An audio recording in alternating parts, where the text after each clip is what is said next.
এই তো ভাইজানের ফোন, এখন একটা টাকার বিটু। হ্যালো ভাইজান। শফিক বাড়ির নাম্বার না? আপনি কে ভাইজান? কই ওই যে শফিক আজকে যে ওই কয়লার খনিতে কাম করতে নামছিল না, ওই কয়লার খনিতে বিস্ফোরণ হচ্ছে। বিস্ফোরণ হইয়া আপনাকে শফিক মারা গেছে। সে তো আর নাই, কিছুক্ষণ আগে শফিকের লাশ উদ্ধার হয়েছে, তো ওইখান থেকে আমি ওর মোবাইলটা নিয়ে আপনাকে কল দিয়ে জানাইলাম।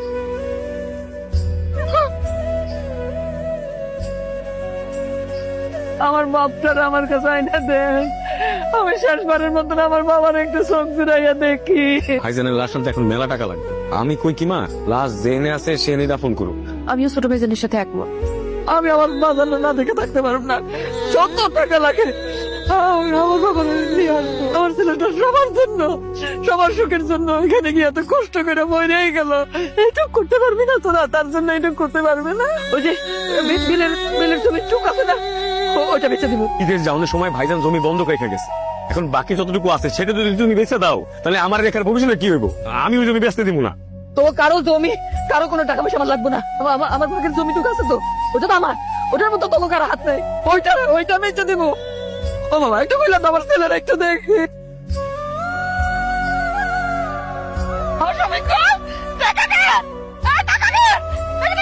মা, তোমার কিছুই হয় নাই। আমি আসলে দেখতে চাইছিলাম যাদের জন্য দূর প্রবাসে বৈশা দিন রাত খাইটা টাকা উপার্জন করি, দেশে টাকা পাঠাই, আমার মৃত্যুর পর তারা আমার জন্য আসলে কি করে।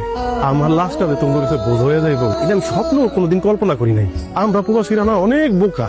এই যে তোমরা যখন দেশের মধ্যে প্রতিযোগিতা করো ভালো থাকার, ভালো খাওয়ার, ভালো পড়ার, শরীরের যত্ন নেওয়া, এখন আমরা প্রবাসীরাও ওই বিদেশ ভাইয়া প্রতিযোগিতা করি। এই মাসে কেমন আর একটু বেশি টাকা বাড়িতে পাঠানো যাইবো, ভাইয়ের আবদার মিটানো যাইবো, বোনদার একটা ভালো করে বিয়া দেওয়া যাইবো, প্রিয়তমা স্ত্রীর স্বাদ আল্লাহ পূরণ করা যাইবো। মোট কথা পুরো পরিবারটাকে কেমনে সুখে রাখা যাইবো।